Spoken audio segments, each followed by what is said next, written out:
Charlotte's question about vanadium. I don't even know what vanadium is, but you will know, Bevan Jones. Is it an answer for sustainable, renewable energy?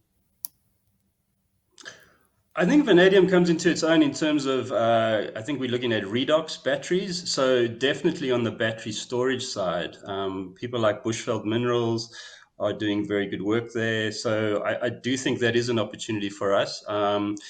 Vanadium, we obviously have some vanadium in the country, so that's great for us, but it's a little bit few and far between. So I think if the tech really improves, vanadium could be a really good one to look at, yeah, on the battery side. Ilja Graulich, earlier on you were talking about logistics and the complexity and what the big advantage is for established players on our continent in terms of the huge complexity of moving supplies in and materials out. And you were just talking about COVID-19 and the complexity that has caused in terms of the logistics of getting products out to market. I mean, just talk to me about some of that complexity, if you would. Look, there's a number of role players, I think, for starters, that needs to be considered. So, mining is capital intensive at the best of times. So you need to start looking at some kind of cooperation or use existing infrastructure in order to move your products. Bevan addressed an interesting point where cooperation is important. So in Australia, the big iron ore guys started developing their own railway lines for their own use. When smaller players wanted to come in, the government had to step in to say, well, let other guys make use of it, because the simple snowball effect of having more industry from an economic point of view, I think, is evident to everyone. So I think that's an important aspect to consider. And Africa, the African continent, simply lacks infrastructure. That's the important factor to consider. So even in South Africa, we've moved away from a Transnet that was very efficient. And I think the private sector is even willing to assist Transnet in some kind of public-private partnership to expand their network. Just the regulation and the bureaucracy has meant that these things haven't been that easy, has meant that other industries have sprung up. So the trucking industry has grown from a logistics point of view, and that's great in order to get your product to the coast if you don't have railway allocation. But that means the existing road network suffers because there's too many trucks on the road. So there's pros and cons in terms of looking at those scenarios. More to COVID, apart from the infrastructure that we are lacking on the continent, has meant that because of social distancing, not that many people coming to work, right down to sailors for ships not being able to get to their ships because they can't be moved around as efficiently through airlines, has meant that you are battling to find space on a ship. So you better have your own logistics division, or you better be logistically very smart to make sure that you can get your product onto a ship, load that ship very quickly, and that ship reaches your end customer as fast as possible, because that then starts affecting your cash flow. So logistics has been a challenge throughout this whole COVID scenario, with very specific areas where industries that supply logistics have not worked as efficiently because of the lack of manpower. But logistics on the African continent remains a massive challenge. You just got to look at it geographically. How do you move copper out of the central Congo? Where's the nearest coastline? And then once you've found the nearest coastline, start counting the number of harbors that are available for export, and you will be lucky to find the number of 5, both on the east and on the west side of the continent, that are able to take these large ships. So that remains a massive, massive concern for me on the continent, and will require a lot of capital to be spent in order to get that up to the right levels. Talk to me about, Ilja, if you would, local security. The insurgency in northern Mozambique, for example, question talking about implications on local security issues and investment, as we see northern Mozambique impacting LNG plans there. I mean, local security across the continent, occasionally there's just an eruption of rigorous excitement in different parts of the continent. Right now, northern Mozambique has got to be in your crosshairs. Yeah, look, I think security remains a concern in a lot of countries around the world. Mining is a frontier business. I think that's something that we need to consider. And as much as you addressed a retailer earlier who grew their business along the west coast of Africa on the back of the mining and oil boom. If it wasn't for the frontier industries such as mining, nobody would put up a supermarket or a cell phone network or provide beer to these areas, because there simply wouldn't be any demand. So security remains part of the equation. I think governments are well aware of the problem. Often these governments, it's a sort of a chicken and egg scenario that they find themselves in, for the simple reason that they'd like the investment and they need the investment to improve the government, I'm talking about the government, improving the government across the sector. But at the same time, that's not going to take place because the lack of investment, because there is no security. As I said, it's a chicken and egg scenario that you need to consider. Certainly, the media has brought the problem to the attention, I think, of the broader public. One has to hope that the governments have the ability to manage these situations. But to be frank, Mozambique has been a bit of a hot cauldron for some time. Following the end of the civil war, there was investment taking place. BHP or Billiton/Gencor were in there very early on the aluminium side. Other investments started taking place on the coal side, on the graphite side, and obviously we're on the gas side. And one just simply hopes that these things will settle down. But it is of concern. Again, it boils down to my earlier scenario, supply and demand. It is going to be very, very difficult to bring all that supply that the demand curve demands into the market because of non-engineering factors that we are dealing with, soft issues such as ESG. And I'm not saying that's a soft issue, but I'm talking about a non-engineering issue, right down to security matters, right down to providing of capital, and then the overlay of COVID, which will simply mean that things will take much longer. As I said earlier, projects will take longer to be developed. Thank you, Ilja. Bevan, question for you from somebody who doesn't identify themselves, but what does the future of gold hold? Short term and long term? To Bevan, perhaps, is the question. I mean, to think that a kilogram of gold, which is no more than this cell phone, is over R1 million a kilogram. It's astonishing as gold rocketed to $2,050 an ounce and has pulled back now closer to 1,900 once again. But we would expect huge volatility. But gold feels like it needs a crisis to hold on to. Otherwise, the world loses interest fairly quickly. What's your perspective? Well, I think it's interesting. Obviously, you've seen gold rally, and platinum has maybe been left a little bit behind. Silver has also outperformed significantly because, I think people have looked at gold and they've realized that it's always kept its value ever since Egyptian days, or ever since the pharaohs of Kush first got their gold from the mines of Ethiopia. So I think it's definitely rallied on fear, but it's also rallied just on the sheer amount of quantitative easing that has come into the market. And, a lot of that is coming to cryptocurrencies that are backing themselves with gold. There's thousands of tokens out there. And then Bitcoin has also rallied because all of that has now been sold, pump and dump, and then sold into Bitcoin. So every single asset class has really rallied. Gold was clearly going to hit the $2,000 technical level, but since then has fallen back. Yeah, and I have no doubt that it will go back above 2,000 before the end of the year, most likely, and continue going up. It will always keep its value as a hedge against inflation.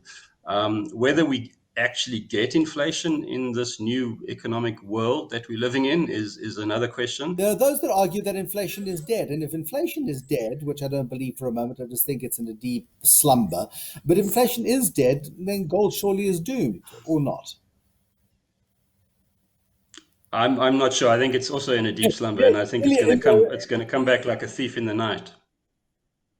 Ilja, you think it's funny, or you're agreeing, or you're thinking what an idiot? I'm not too sure which. I can't read your expression.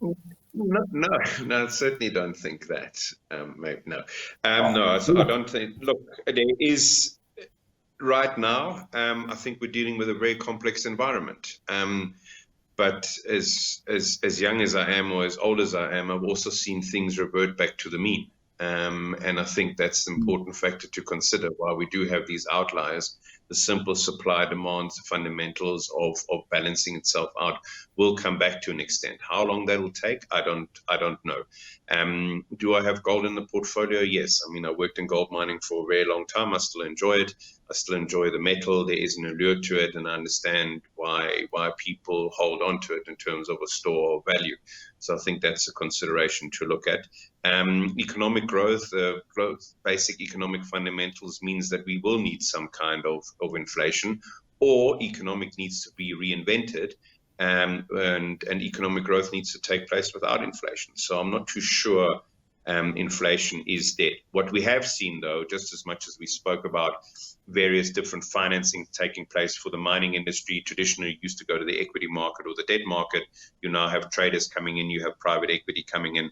What you have seen is people looking for alternative areas of putting their money, rather than traditionally gold, which was there because that was the only mean. And Bevan addressed that cryptocurrency is one of them, and there are other ways of storing your money somewhere.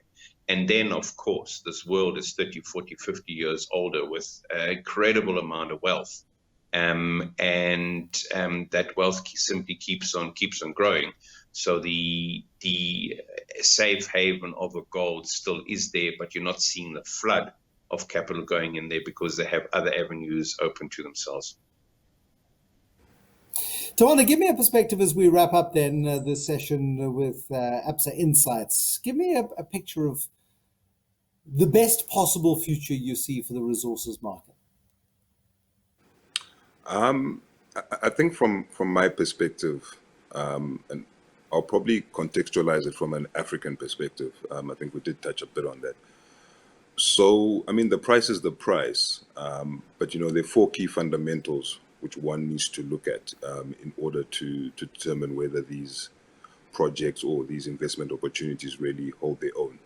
I mean, I think a lot has been spoken around logistics, and my view around that is, we talk about this cycle and what we are going to do with this cycle, let's say, of this commodity boom.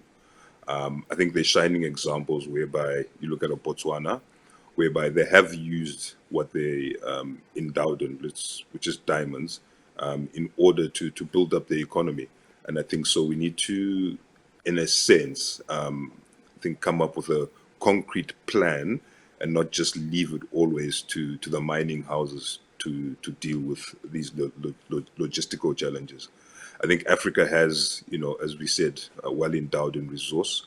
We pretty much have every resource out there in the world. So I think whatever the cycle is, I think we always have a seat at the table in terms of being relevant with regards to those commodities. When you pretty much look at the labor, I mean, Africa is a young population, young, hungry, people wanting to get out there, work hard. So, I think that gives us a competitive advantage. I mean, if you look at where demand is going to be in years to come, we need to have beneficiation here in Africa, because really the demand, I think, in years to come is going to be pretty much off the back of this young, growing population of Africa. And the last thing which I just wanted to touch on is just on electricity. I think we do need to develop these renewable energy sources, which in some cases are cheaper than the traditional energy sources. And I think, when you look at all four of these factors, where I see mining, especially in Africa, is I think we're able to tick off some of these now. And I think we'll be able to tick some of them in time to come. And so I'm very optimistic in terms of mining in Africa going forward. Thank you very much, Tawanda. And then, Shirley, a question to you from Sumesh Naidu, saying, with the discovery of hydrocarbons, for example, at Brolpada, has the market sentiment increased for investment in South Africa's offshore waters? I do think currently it's too early to tell to what extent there would be investments, happening, into the South African country as well from many of the investors out there. The reality is it can happen. We've done it before. Some of the resources obviously run out. Now there's new discoveries.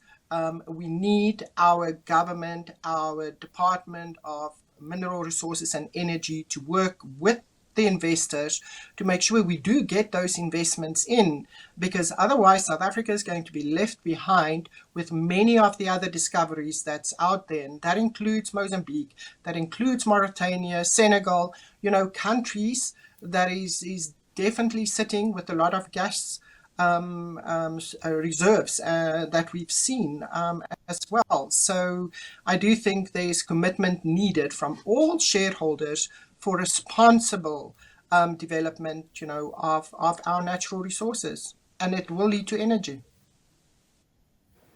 Ilja, Graulich, a wrap from you in terms of, it's the age-old issue, I suppose, of risk and reward.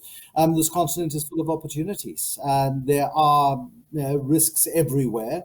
But I suppose that is the wonder and the joy and the excitement and what drives people like yourself to keep working in this industry, is the fact that there is always opportunity despite all of the obstacles that are often put in your way.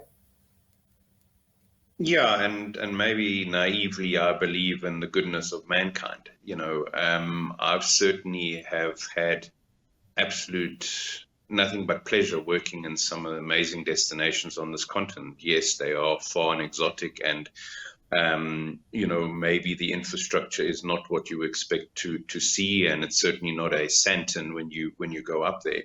But if you look at the willingness of the people, and yes, there are government obstacles that you have to deal with, but if you come with the right attitude, the rewards are absolutely amazing. I've worked in the Congo. That's been an absolute pleasure in both Congos to operate in there. We've operated in Rwanda. We have and are operating in Zimbabwe, which is, yes, it has its economic problems. Don't get me wrong, I understand that. But the impact that you can make as an investor just in your local area, and then obviously on a much larger scale, is very rewarding. And we continue to invest in South Africa. We're just about to spend another R1 billion on our operations here, so we do see those opportunities. And as I said, the rewards are there, not just financially, but I think on a broader benevolent side, you do see the impact that you make if you come with the right attitude. And I see that as for me personally, something that I'd like to continue with for a long time to come.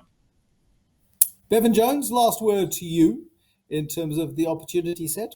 Where does it sit? I think there's a whole new industry to be had in terms of restoration and rehabilitation in the mining industry. You've got things like phytomining, which is using plants which accumulate heavy minerals.